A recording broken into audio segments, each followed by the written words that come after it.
Friends, ये देखिए कितनी क्रीमी बनी है ये खीर। जब हम चावल की खीर बनाते हैं तो ऐसा नहीं होना चाहिए कि पके हुए चावल दूध में तैर रहे हैं। चावल और खीर का क्रीमी पार्ट सब कुछ आपस में रला मिला हुआ होना चाहिए, वह होती है परफेक्ट खीर। और वही हम देखेंगे कैसे बननी है आज के वीडियो में। चलिए बनाते हैं चावल की खीर। फ्रेंड्स, मैं प्रेफर करती हूँ कि मैं खीर बनाऊँ कुकर में। क्यों? क्योंकि इसका तला होता है मोटा, दूध के नीचे लगने का डर कम से कम रहता है। चाहे तो कुकर ले लें या फिर मोटे तले का पतीला। अब इसका ज़्यादा चौड़ा मुंह तो होता नहीं है, उससे दूध कटता है धीरे धीरे, चावल भी बहुत अच्छी तरह से पककर सॉफ्ट हो जाते हैं और क्रीमी बनती है खीर। इसमें मैंने पहले से ही नीचे थोड़ा सा पानी डाल दिया है, लगभग आधा कप। उससे दूध लगता नहीं है नीचे। और इसमें मैं डाल रही हूँ 1.25 लीटर दूध। फुल क्रीम दूध है। गैस को मैंने ऑन कर दिया है मीडियम पर। अभी पहले तो दूध को उबाल लेंगे। यहाँ मैंने आधा कप चावल भी भिगो कर रखा है। वज़न में है ये लगभग 100 ग्राम। वैसे तो हम खीर बनाने के लिए टुकड़ा चावल लेते हैं, लॉन्ग ग्रेन का टुकड़ा ले लिया या फिर छोटे चावल ले लिए, या खिचड़ी वाले चावल जो होते हैं उससे खीर बना लेते हैं। लेकिन मेरे पास घर में थे बासमती चावल तो मैंने वही लिया है। अब चाहे तो मैं एज इट इज़ इसको इस्तेमाल कर सकती हूँ खीर में, लेकिन अगर खीर को बनाना है ज़्यादा क्रीमी तो फिर इसको एक ट्रिक के साथ यूज़ करेंगे।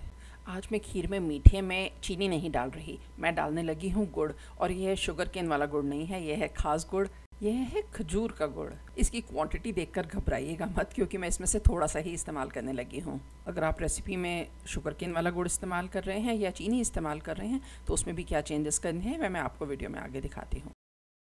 साथ में लूँगी थोड़े से कटे हुए बादाम और थोड़ी सी किशमिश। चावल को मैंने आधा घंटा भिगा लिया है। इससे चावल पानी एब्जॉर्ब कर लेता है, जिससे वह फूलता है और सॉफ्ट भी हो जाता है थोड़ा। इससे ये दूध में बहुत ही टाइमली कुक हो जाएगा और हमारी खीर को बनाएगा ये क्रीमी। हुए चावलों को मैं निकाल लूँगी एक प्लेट पर। अभी दिखाती हूँ इसको किस तरह से ट्रीट करना है दूध में डालने से पहले। और फ्रेंड्स, दूध जो उबल रहा है कुकर में उससे मैं बीच बीच में चलाती जा रही हूँ। उधर हीट को भी मैंने लो और मीडियम के बीच में रखा हुआ है। मैंने यहाँ पर लॉन्ग ग्रेन राइस लिया है, बासमती चावल लिया है, तो इसका अब हमने खुद से ही टुकड़ा कर लेना है। ये देखिए, हाथ में हल्के हाथ से मसलेंगे तो इसके छोटे छोटे टुकड़े हो जाते हैं। अगर आप ऑलरेडी टुकड़ा चावल ले रहे हैं या छोटे चावल ले रहे हैं तब आपको ये करने की ज़रूरत नहीं है। भीगने के बाद चावल इतना सॉफ्ट हो जाता है कि आप इसको इजीली इस तरह से हाथ से ही टुकड़ा कर सकते हैं। वैसा कर क्यों रहे हैं? क्योंकि इस तरह से जो चावल के अंदर की स्टार्च है वह और इजीली रिलीज़ होगी दूध में, जिससे हमारी खीर बनेगी क्रीमी। यहाँ कुकर में दूध भी उबल गया है। मैं इसे बीच बीच में चलाती रही हूँ जैसा मैंने आपको बताया। और इसमें हम डाल देंगे अब हमारे ये चावल। अब चावल की स्टार्च ने करना है अपना मैजिक दूध के साथ, और हमने करना है एक काम कि इसको बस चलाते रहेंगे थोड़ी थोड़ी देर के बाद। अब हीट को मैंने थोड़ा सा तेज़ कर दिया है कि अब चावल डालने के बाद दोबारा से एक बार उबाल आ जाए। यहाँ अब दूध में दोबारा से उबाला आ गया है। अब मैंने हीट को कम कर देना है, लेकिन इस तरह से सेट करना है कि दूध गुड़ गुड़ करता रहे, दूध कड़ता रहे। हीट इतनी कम भी नहीं करनी कि घंटों लग जाएं खीर बनने में, और इतनी तेज़ भी नहीं करनी कि हमारा चावल ही कच्चा रह जाए। जब मैं बोलती हूँ गुड़ गुड़ करता रहे, इसका क्या मतलब है? ये देखिए, क्लोज़अप में देखिए, इस तरह से जैसे दूध उबल रहा है ऐसी हीट सेटिंग रखनी है। स्पैचुला जब भी चलाएं बिल्कुल नीचे तक टच करें, साइड से वॉल्स भी स्क्रैप करते रहें ताकि साइडों पे जो भी मलाई जम रही है वह सब खीर में ही इनकॉर्पोरेट होती रहे। जब तक ये दूध कटता है तब तक मैं गुड़ को भी रेडी कर लेती हूँ। काट लेते हैं। ये गुड़ के बड़े पीस में से मैंने 150 ग्राम जितना गुड़ अलग कर लिया है। खजूर के गुड़ में मिठास थोड़ी सी कम होती है, इसलिए मैंने इतनी क्वांटिटी ली है। अगर आप गन्ने के रस वाला गुड़ ले रहे हैं तो आप क्वांटिटी थोड़ी सी कम ले सकते हैं।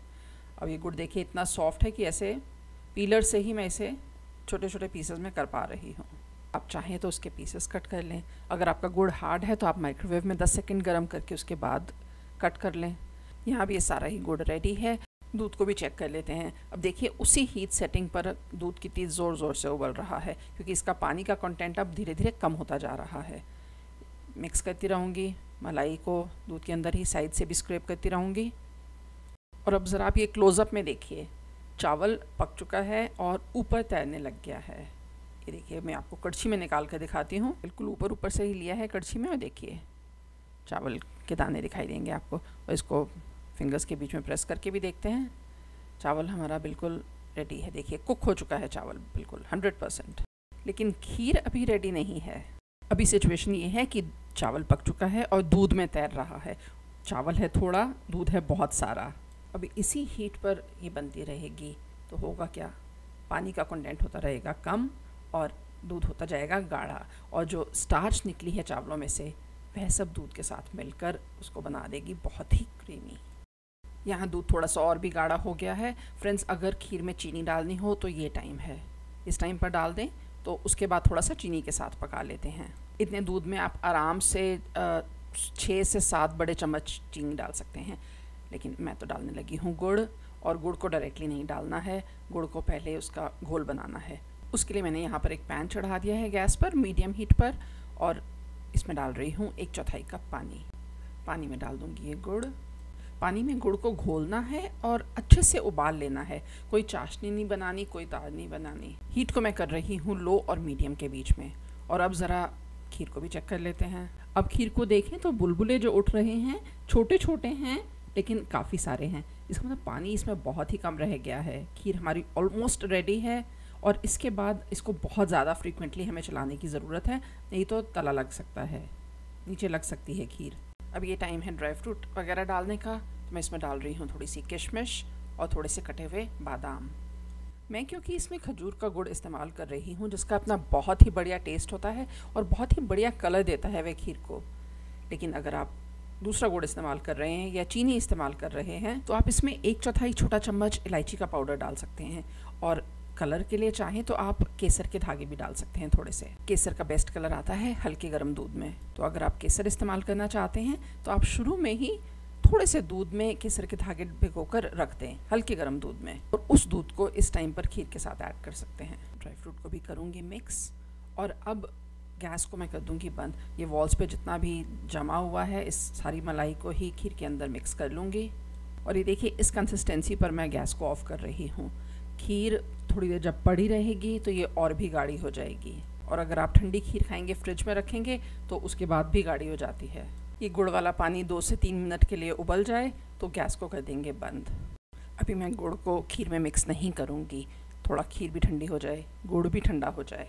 अगर गरम गरम डाल दिया, गरम दूध में गुड़ डाल दिया तो दूध के फटने का डर रहता है। 20 मिनट हुए हैं गैस को बंद किए हुए, अभी भी खीर में से धुआं निकल रहा है, गरम है, हल्की हो गई है, कम गरम है अब। और देखिए इतनी देर में ही हमारी खीर कितनी गाढ़ी हो गई है, लेकिन अभी कुछ सेकंड्स में ही इसकी कंसिस्टेंसी बिल्कुल सही हो जाएगी। और मैंने एक सैम्पल के लिए मैंने एक छोटी कटोरी में थोड़े से 2 चम्मच खीर डाल लेकर उसमें थोड़ा सा गुड़ वाला पानी डाल कर देखा है, दूध फट नहीं रहा है।